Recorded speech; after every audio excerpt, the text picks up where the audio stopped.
Miséricorde insondable, Dieu, peux-tu tout pardonner? Ah, souverain si grand coupable, et mes péchés s'oublier. Jésus, je viens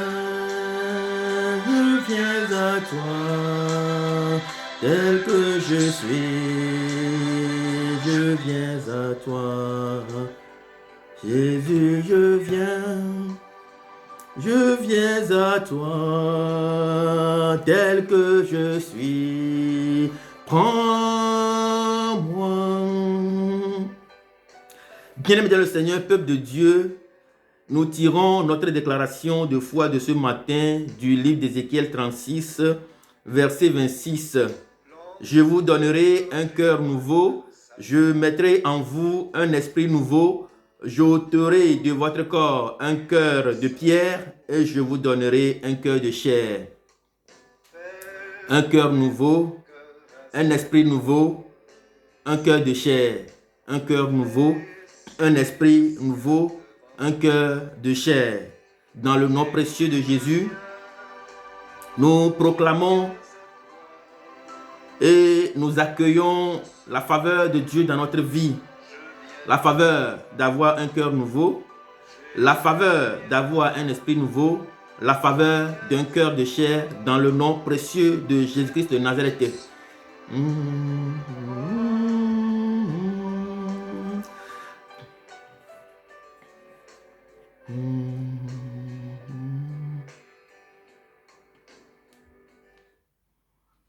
Bien-aimés dans le Seigneur, peuple de Dieu, aujourd'hui, nous allons continuer notre réflexion sur le thème intitulé « Les fondateurs ».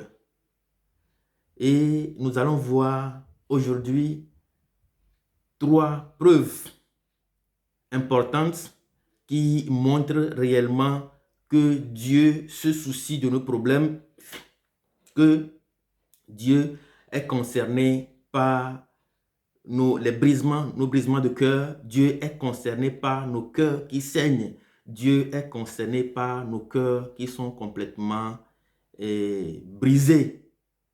Nous allons voir trois preuves qui démontrent que Dieu s'intéresse et est concerné par le saignement de nos cœurs. Et je rappelle en passant très rapidement que beaucoup de choses peuvent briser nos cœurs dans nos amitiés, dans nos relations, dans nos familles, dans nos foyers, dans nos activités professionnelles, dans nos lieux de commerce, dans tout ce que nous pouvons, dans notre quotidien, il y a beaucoup de choses qui peuvent briser nos cœurs. Et chacun de nous doit savoir concrètement ce qui peut briser ce qui brise son cœur. Chacun de nous doit savoir ce qui lui a le plus fait mal dans ce monde, ce qui est le cancer de sa vie en ce moment. Car le brisement de cœur, lorsque notre cœur est brisé, lorsque notre cœur saigne, c'est comme si nous sommes attaqués par un cancer. En fait, c'est un esprit qui nous gangrène, c'est un esprit qui nous détruit peu à peu, c'est un esprit qui ne nous laisse pas, qui ne nous relâche pas du tout. Lorsque notre cœur saigne, parce qu'il y a un événement dans notre vie, parce qu'il y a des problèmes, parce qu'il y a des difficultés, parce qu'il y a de grands soucis, eh bien, il y a beaucoup de choses que nous ne pouvons plus faire. Tout ce que nous faisions de bien, nous ne pouvons plus le faire. Nous relâchons tout ce que nous voyons, tout ce que nous faisons avant bien, nous n'arrivons plus à le faire. On relâche, même dans la prière, on relâche. Dans tout ce que nous entreprenons, nous relâchons parce que notre cœur saigne. Eh bien, lorsque le cœur de l'homme saigne, lorsque nous avons le cœur brisé à cause d'une situation, et il faut savoir que c'est la société, le cœur de notre société qui qui est en problème. Le cœur de notre société, le cœur de nos familles, le cœur de notre entourage, de notre environnement qui a des problèmes. Et ce qui se passe aujourd'hui dans le monde, quand nous voyons des guerres, nous entendons des cris de guerre, nous attendons des difficultés, nous attendons des soulèvements. Quand ça remue aujourd'hui autour de nous, il y a des révoltes un peu partout dans le monde entier aujourd'hui, eh bien, c'est le cœur de l'homme qui est brisé. Et c'est cela qui l'amène à se révolter. Voilà ce qui se passe un peu dans le monde entier, qui montre réellement que notre cœur saigne, qui montre que nous avons le cœur brisé, qui montre que nous avons le brisement de notre cœur est à une hauteur donnée. Et donc, je disais la dernière fois que Dieu se sent vraiment concerné, Dieu se sent intéressé par, il est la première personne à être touché par le brisement de nos cœurs. Aujourd'hui, 3 preuves qui montrent que Dieu s'intéresse, que Dieu est vraiment concerné par ce que nous traversons, par nos difficultés, le brisement de notre cœur. La première des choses, c'est que Dieu, il s'introduit, soit il se révèle à nous soit il s'introduit, il se révèle à nous par le rêve. Soit la première chose, peut-être que Dieu, il se révèle à nous, il s'introduit dans nos rêves pour se manifester à nous.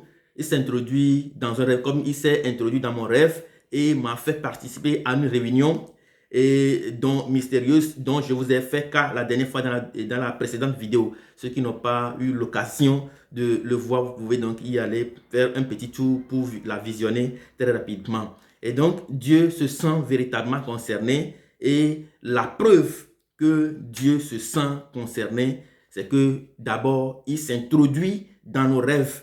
Je ne suis pas la première personne que Dieu introduit, que Dieu rencontre dans un rêve. La preuve est dans la parole de Dieu. Lorsque nous voyons le cas de Joseph à partir du livre de Genèse 37, nous voyons que Joseph a fait un rêve. Dieu lui a manifesté un rêve. Dans un rêve, Dieu lui a montré comment il va devenir plus grand, comment il a été au champ, comment les fardeaux de ses frères se sont mis à genoux devant son fardeau. Et donc, ce qui lui a valu les difficultés de toutes sortes. Donc, Dieu se révèle. Et quand Dieu se révèle, il nous alerte.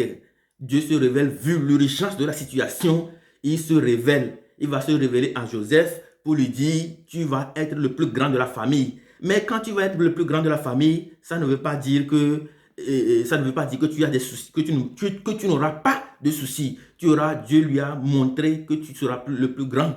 Mais derrière, il doit se préparer. Lorsqu'on nous dit que nous serons le plus grand, nous deviendrons une grande personnalité, eh bien, c'est simplement que Dieu nous dit clairement que nous devons nous préparer pour cela. Pour devenir un grand athlète, il va falloir faire beaucoup d'activités sportives. Pour devenir un grand joueur, il va falloir faire beaucoup d'entraînement. Pour devenir une grande personnalité, il va falloir faire beaucoup d'entraînement. Donc, c'est ce que Dieu a voulu dire à Joseph dans son rêve pour l'alerter, vu l'urgence de la situation, pour lui dire, la situation est urgente, tu vas devenir une grande personnalité, mais prépare-toi pour cela. Voilà ce que Dieu fait. Donc, à chaque fois que Dieu est intéressé par ce qui se passe dans notre vie, ce qui se passe dans la société, Dieu se révèle. Il va s'introduire également dans le rêve de Salomon, dans 2 Chroniques 2, à partir du verset 5. Il va s'introduire dans le rêve de Salomon, pour lui demander ce dont il a besoin pour gouverner son peuple.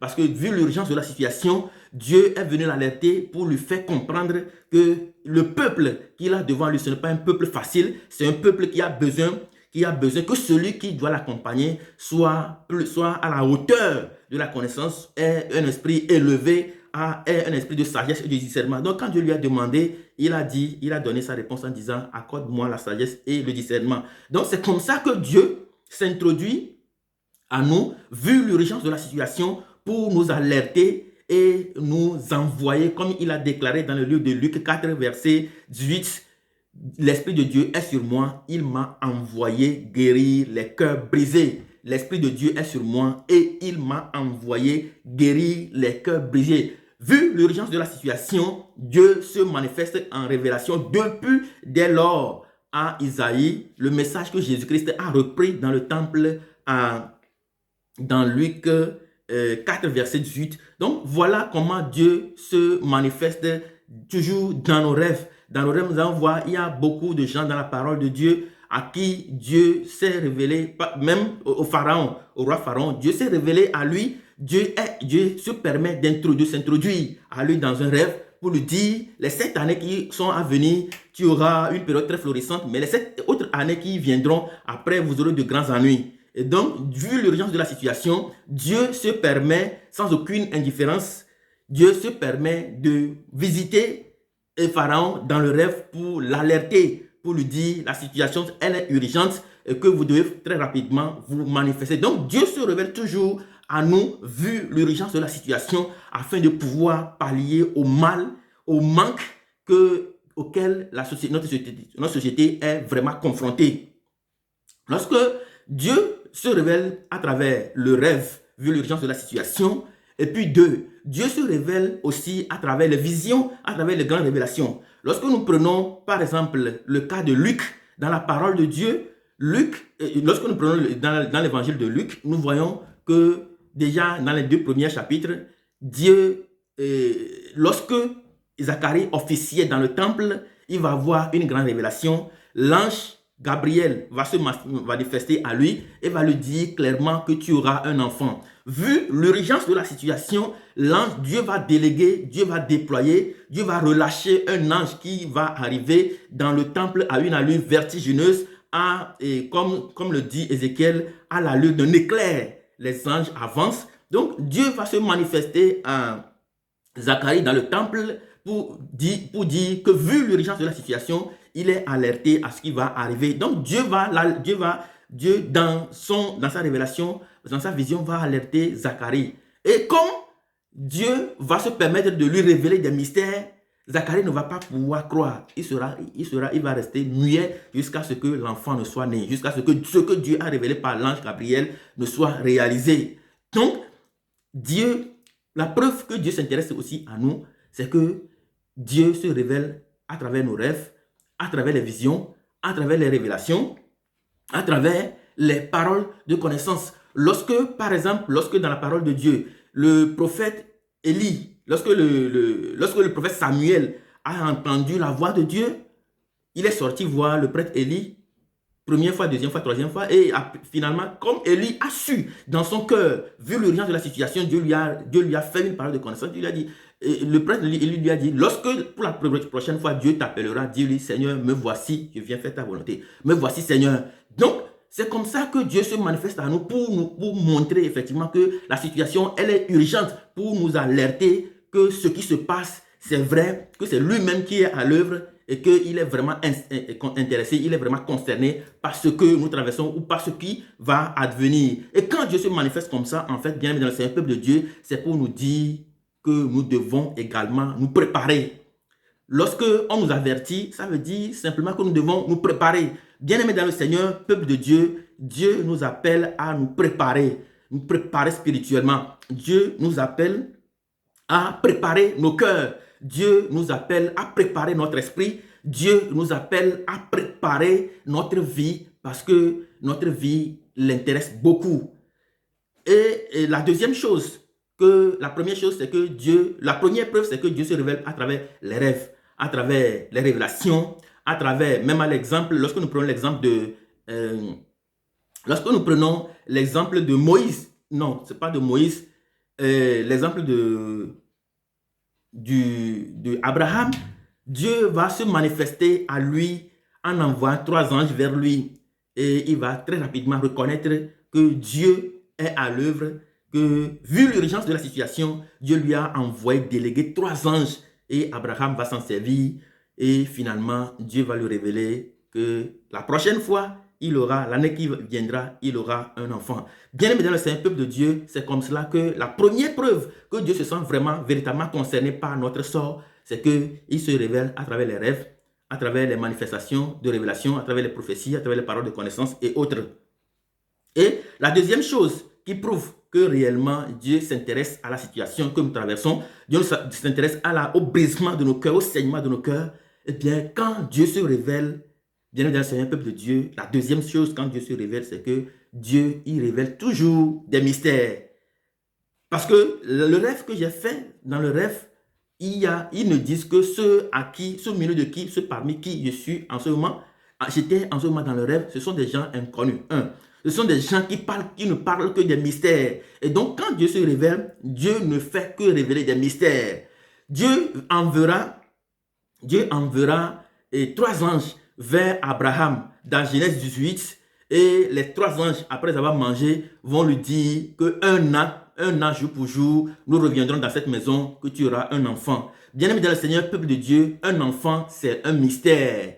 Un enfant, un homme, une femme, la créature de Dieu que nous sommes créés à l'image, à sa ressemblance, nous sommes des mystères. Et quand Dieu se révèle, vu l'urgence de la situation, il manifeste des mystères. À chaque fois que la situation est urgente, à chaque fois que Dieu est alerté sur son trône, eh bien, quand il arrive, il se révèle, dans nos rêves, révélations, paroles de connaissance et autres, et Dieu révèle des mystères. Il va dire des mystères, il va proclamer des mystères, il va déclarer des mystères, il va manifester des mystères à l'image également de Zacharie qui officiait dans le temple. Il verra l'ange Gabriel qui va se manifester à lui. Il sera tellement choqué et l'ange va lui révéler un grand mystère. Tu auras un enfant, vous aurez un enfant, on lui donnera le nom de Jean. Donc, lorsque Dieu se révèle toujours à nous, vu l'urgence de la situation, il révèle des mystères. Des mystères que nous pouvons comprendre des jours plus tard, des années plus tard. C'est comme cela que Dieu se manifeste. Deuxièmement, Dieu, quand il se révèle, il manifeste ses mystères. Il ne révèle que de mystères. Lorsque nous verrons dans la parole de Dieu, tous ceux à qui Dieu a voulu alerter, vu l'urgence de la situation, afin que le peuple soit préparé à ce qu'il doit vivre réellement, eh bien, Dieu a toujours manifesté des mystères. Il a appelé Gédéon dans le livre de Juges, il lui a manifesté des mystères. Il a appelé Moïse pour aller servir, pour aller sauver son peuple. Il lui a manifesté des mystères. Il lui a dit, Moïse, qu'est-ce que tu as dans la main? Moïse dit, un bâton. Il dit, jette-le. Moïse l'a jeté, c'est devenu serpent. Et Dieu lui a manifesté son mystère. Et donc, bien évidemment, Seigneur, peuple de Dieu, lorsque, vu l'urgence de la situation, et que Dieu lui veut nous montrer qu'il prend en charge ce qui se passe, eh bien, il se manifeste à travers les rêves, les révélations, les visions. Et puis, la deuxième chose, c'est qu'il manifeste des mystères. Partout dans la parole de Dieu, tous ceux à qui Dieu a appelé, tous ceux à qui Dieu a manifesté une vision, parce qu'il y a une urgence qui gangrène le peuple de Dieu, eh bien, Dieu révèle des mystères. Le mystère, c'est que Dieu m'a révélé dans ce rêve, c'est que le cœur de l'homme est un problème. Le cœur de l'homme saigne. Le cœur de l'homme est brisé. Le cœur de l'homme est complètement détruit. Voilà pourquoi nous voyons que la société dans laquelle nous vivons aujourd'hui est à l'image de nos cœurs brisés. Tout un chacun de nous, nous sentons brisés. Lorsque nous prenons par exemple, dans certains pays du monde entier, lors des élections, et que nous voyons que le président qui a gagné les élections a su que dans une contrée ou bien dans un fief donné, on ne lui a pas donné beaucoup de votes. Vous allez voir qu'il va commencer par se venger vis-à-vis de ce peuple-là qui n'a pas voté pour lui. Il a le cœur qui saigne, il a le cœur qui est brisé. Eh bien, cela va se rejaillir automatiquement sur le peuple-là qui n'a pas voulu voir sa tête venir au pouvoir. Bien-aimés dans le Seigneur, peuple de Dieu, quoi que nous fassions, où que nous soyons, qui que nous soyons, nous avons tous le cœur brisé. Et Dieu s'intéresse. Dieu nous demande donc de venir à lui dans sa parole pour être complètement guéri. La troisième preuve que Dieu s'intéresse à ce qui se passe dans notre vie, c'est que à chaque fois, dans une génération donnée, que Dieu se sent véritablement concerné et qu'il veut alerter sa population, qu'il veut alerter son peuple, qu'est-ce que Dieu fait? Dieu, il rend quelqu'un garant de la situation. Dieu fait de nous, il fait de nous des responsables. Il nous donne à chacun une grande responsabilité en se révélant à nous. Il va vouloir se révéler à un grand peuple, mais va passer par une seule personne à qui il lui-même rend garant de la situation qui se passe. Voilà. Donc, mon peuple périt par faute de vision. Lorsque on a la vision, lorsque Dieu donne la vision, je suis appelé à servir cette vision en vous la partageant, en vous faisant comprendre que Dieu nous veut pour lui, que Dieu veut qu'on vienne à lui avec nos cœurs brisés contre lui. David dit dans la parole de Dieu, dans Psaume 51, David déclare: le sacrifice qui plaît à Dieu, c'est un cœur brisé et contrit. Bien-aimé dans le Seigneur, peuple de Dieu, Dieu se révèle parce que ça ne va pas, parce que notre société court à la dérive, parce que nos familles courent à la dérive, parce que nos maisons, nos quartiers courent à la dérive, parce que nos lieux de commerce, nos lieux d'activité professionnelle courent à la dérive, parce que nos cœurs saignent, parce que nos cœurs brisés, et Dieu nous appelle. Dieu nous appelle à nous offrir à lui, à offrir nos cœurs brisés à lui. Comme le déclare David, c'est un cœur brisé et contrit. Le sacrifice qui plaît à Dieu, c'est un cœur brisé et contrit. Quel que soit le brisement de ton cœur, quel que soit ce qui a brisé ton cœur, quel que soit ce qui a fatigué, ce qui a détruit ton cœur, ce qui te fait saigner le cœur et qui te rend méfiant vis-à-vis du monde, le Seigneur t'appelle. Et nous savons tous que lorsqu'on a un cœur brisé, on ne peut pas aller voir un charlatan, ni un grand maître spirituel, ni un grand marabout, ni un occultiste, ni personne ne peut pas soigner nos cœurs brisés. Et donc, lorsque nous avons le cœur brisé, aucun médecin ne peut pas soigner le cœur. Même le psychologue ne peut pas soigner nos cœurs brisés. Mais Dieu, il peut soigner nos cœurs brisés. C'est pourquoi David dit, le sacrifice qui plaît à Dieu, c'est un cœur brisé, contrit. Donc, si ton cœur brisé, contrit, plaît à Dieu, eh bien, viens au Seigneur Jésus-Christ, viens, on va s'offrir à lui. La prochaine fois, bien aimé dans le Seigneur peuple de Dieu, nous allons voir comment, dans le mystère que Dieu a révélé, comment nous sommes appelés à soigner nos cœurs brisés. Voilà. Et cela va commencer par le fait que nous soyons capables de nommer réellement ce qui a brisé nos cœurs et de commencer par aller à Jésus-Christ avec cela. Bien-aimés dans le Seigneur, peuple de Dieu, la prochaine fois, nous allons rentrer dans comment nous pouvons soigner, comment Dieu nous appelle, comment on peut soigner un cœur brisé en Dieu par la parole de Dieu et par les mystères que Dieu lui-même nous révèle. Que Dieu vous bénisse abondamment. Dieu bénisse votre journée. Dieu bénisse votre semaine dans le nom précieux de Jésus-Christ de Nazareth. Amen.